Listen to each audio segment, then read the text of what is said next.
मेरे प्रियजनों एवं श्रोतागण सभी को नमस्कार। आप सभी का मेरे सनातन भक्ति संस्कृति चैनल पे स्वागत है। मैं आप सभी को रामायण श्री रामचरितमानस कह के तुलसीदास जी द्वारा लिखित कह के जो सुना रही हूँ, मैं उसके बालकांड पे हूँ। पूर्व अध्याय में मैं यहाँ पे विश्राम ली थी। अब उसके आगे का मैं आपको इस अध्याय में आरंभ करती हूँ। तो चलिए मैं प्रस्तुत करती हूँ। भयो मनोरथ सुफल तब सुनु गिरिराज कुमार, परिहर दुसह कलेस सब अब मिली हहि त्रिपुरारी। हे रामा अब मिली हहि त्रिपुरारी। आकाशवाणी हुई ब्रह्मवाणी, हे पर्वतराज की कुमारी सुन, तेरा मनोरथ सफल हुआ। तू अब सारे असंख्य क्लेशों को त्याग दे, अब तुझे शिव जी मिलेंगे। अस तपु काहुन कीन भवानी, भये अनेक धीर मुनि ज्ञानी। अब उर्धर हूँ ब्रह्म बरबानी, सत्य सदा संतत सुचि जानी। अस तपु काहुन कीन भवानी, भये अनेक धीर मुनि ज्ञानी।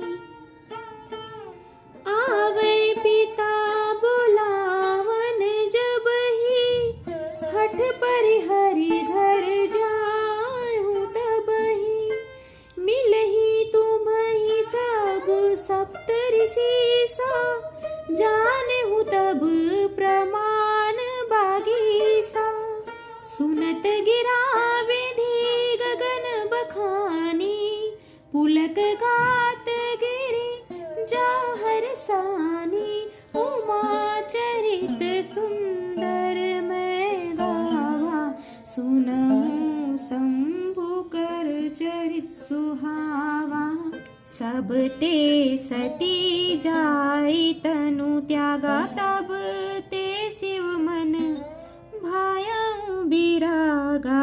जपहि सदा रघुनायक राम, नामा जह तह सुनहि राम गुण ग्रामा। हे भवानी, धीर मुनि और ज्ञानी बहुत हुए हैं, पर ऐसा तब किसी ने नहीं किया। अब तू इस श्रेष्ठ ब्रह्मा की वाणी को सदा सत्य और निरंतर पवित्र जानकर अपने हृदय में धारण कर। जब तेरे पिता बुलाने को आवे, तब हठ छोड़कर घर चली जाना, और जब तुम्हें सप्तऋषि मिले, तब इस वाणी को ठीक समझना। आकाश से कही हुई ब्रह्मा की वाणी को सुनते ही पार्वती जी प्रसन्न हो गई और उनका शरीर पुलकित हो गया। याज्ञवल्क्य जी भरद्वाज जी से बोले कि मैंने पार्वती का सुंदर चरित्र सुनाया, अब शिव जी का सुहावना चरित्र सुनो। जब से सती ने जाकर शरीर त्याग किया, तब से शिव जी के मन में वैराग्य हो गया। वे सदा श्री रघुनाथ जी का नाम जपने लगे और जहाँ तहाँ श्री रामचंद्र के गुणों की कथाएं सुनने लगे। जय श्री राम। हर हर महादेव की जय। गौरा पार्वती की जय हो। चिदानंद सुख धाम शिव, विगत मोह मद काम। चिदानंद सुख धाम शिव, विगत मोह मद काम। बिरचहि मही धरि हृदय हरि, सकल लोक अभिराम। हे रामा सकल लोक अभिराम। चिदानंद सुख के धाम, मोह मद और काम से रहित शिव जी संपूर्ण लोगों को आनंद देने वाले भगवान श्री हरि श्री राम जी की जो हृदय में धारण कर भगवान के ध्यान में मस्त हुए पृथ्वी पर विचरने लगे। कतहु मुनि न उपदेश ही ज्ञाना, कतहु राम गुण करहि बखाना। जदपि अकाम तदपि भगवाना, भगत बिरह दुख दुखित सुजाना। कतहु मुनि न उपदेश ही ज्ञाना, कतहु राम गुण करहि बखाना। एहि विधि गयो कालु बहु बीती, नित न होई राम पद प्रीति। नेमु प्रेमु शंकर कर देखा, अविचल हृदय भगति कै रेखा। प्रगट रामो कृतज्ञ कृपाला, रूपशील निधि तेज विशाला। बहु प्रकार शंकर ही सहारा, तुम बिनु को असब्रतु को निर्वाहा। बहु विधि राम शिव ही समुझावा, पार्वती कर जन्मु सुनावा। अति पुनीत गिरजा कै करनी, बिस्तर सहित कृपा निधि भरनी। विचरने लगे। वे कहीं मुनियों को ज्ञान का उपदेश करते और कहीं श्री रामचंद्र जी के गुणों का वर्णन करते थे। यद्यपि सुजान शिव जी निष्काम है तो भी वे भगवान अपने भक्त सती के वियोग के दुख से दुखी हैं। इस प्रकार बहुत समय बीत गया। श्री रामचंद्र जी के चरणों में नित नई प्रीति हो रही है। शिव जी के नियम, अनन्य प्रेम और उनके हृदय में भक्ति की अटल टेक को जब श्री रामचंद्र जी ने देखा, तब कृतज्ञ उपकार मानने वाले कृपालु रूप को और शील के भंडार महान तेज पुंज भगवान श्री रामचंद्र जी प्रकट हुए। उन्होंने बहुत तरह से शिव जी को सराहना दी और कहा कि आपके बिना ऐसा कठिन व्रत कौन निभा सकता है। श्री रामचंद्र जी ने बहुत प्रकार से शिव जी को समझाया और पार्वती जी का जन्म सुनाया। कृपा निधान श्री रामचंद्र जी ने विस्तार पूर्वक पार्वती जी की अत्यंत पवित्र करने का वर्णन किया। अब बिनती मम सुनहु शिव, जो मो पर निज देहु। अब बिनती मम सुनहु शिव, जो मो पर निज मोहु। जाई विवाहु सैल जही, यह मोहि मांगे देहु। हे रामा, यह मोहि मांगे देहु। फिर श्री रामचंद्र जी ने शिव जी से कहा, हे शिव, यदि मुझ पर आपका स्नेह है तो अब आप मेरी विनती सुनिए। मुझे यह मांगे दीजिए कि आप जाकर पार्वती जी के साथ विवाह कर ले। कह शिव यद्यपि उचित अस नाही, नाथ बचन पुनि मेटि न जाहि।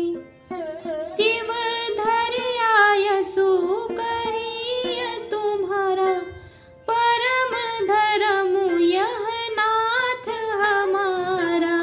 कह शिव यद्यपि उचित अस नाही, नाथ बचन पुनि मेटि न जाहि। मातु पिता गुरु प्रभु कै बानी, बिनहि विचार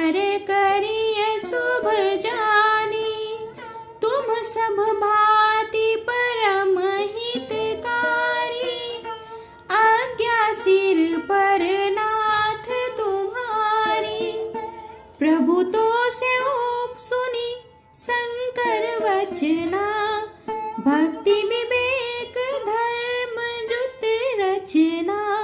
कह प्रभु हर तुम्हार पन रहूं, अब उर राखे हूँ जो हम कहूं।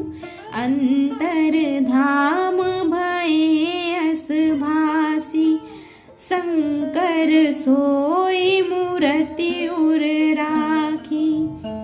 तबहि सप्त ऋषि शिव पही आए, बोले प्रभु अति बचन सुहाए। तब शिव जी ने कहा, यद्यपि ऐसा उचित नहीं है, परंतु स्वामी की बात भी मिटाई नहीं जा सकती। हे नाथ, मेरा यही परम धर्म है कि मैं आपकी आज्ञा को सिर पर रखकर उसका पालन करूं। माता पिता गुरु और स्वामी की बात को बिना ही विचारे शुभ समझकर करना चाहिए। फिर आप तो सब हैं, सब प्रकार से मेरे परम हितकारी हैं। हे नाथ, आपकी आज्ञा मेरे सिर पर है।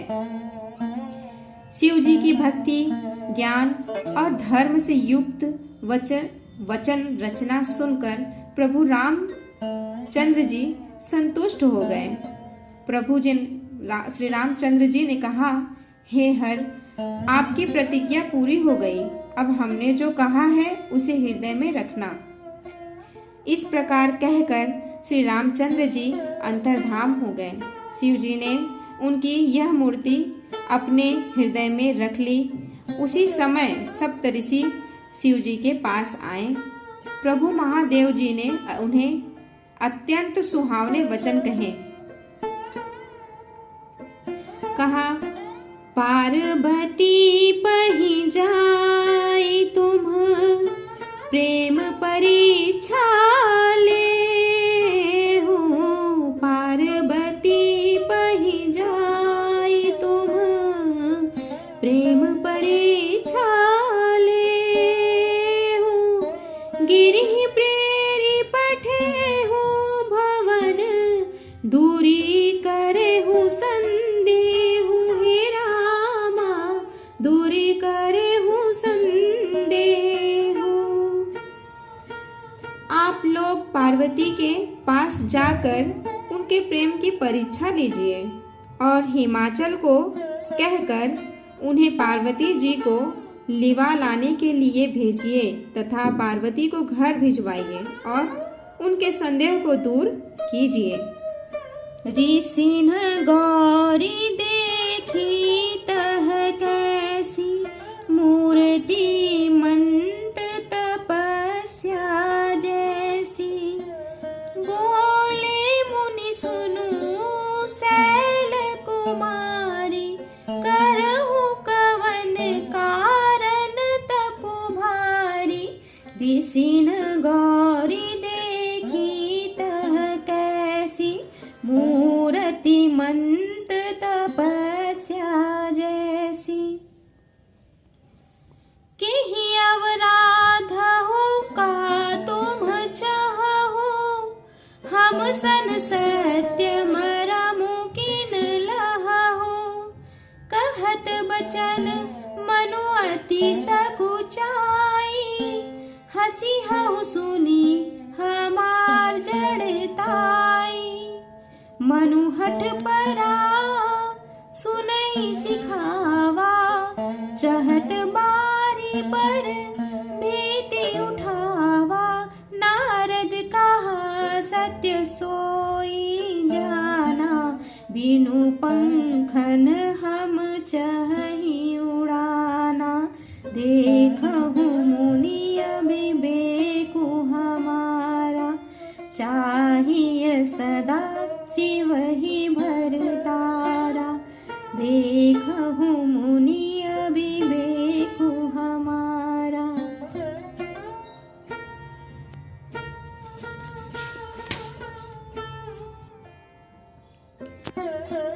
तब ऋषियों ने वहां जाकर पार्वती जी को कैसी देखा मानो मूर्तिमान तपस्या ही हो। मुनि बोले, हे शैल कुमारी सुनो, तुम किस लिए इतना कठोर तप कर रही हो? तुम किसकी आराधना कर रही हो और क्या चाहती हो? हमसे अपना सच्चा भेद क्यों नहीं कहती? पार्वती जी ने कहा, बात कहते मन बहुत सकुचाता है।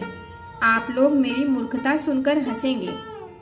मन ने हठ पकड़ लिया है, यह उपदेश नहीं सुनता और जल पर दीवार उठाना चाहता है। नारद जी ने जो कह दिया उसे सत्य जानकर मैं बिना ही पाख के उड़ना चाहती हूँ। हे मुनियों, आप मेरा अज्ञान तो देखिए कि मैं सदा शिव जी को ही पति बनाना चाहती हूँ। मैं अब यहीं पे विश्राम ले रही हूँ। आप सभी को नमस्कार। जय श्री राम। हर हर महादेव। गौरा पार्वती की जय हो।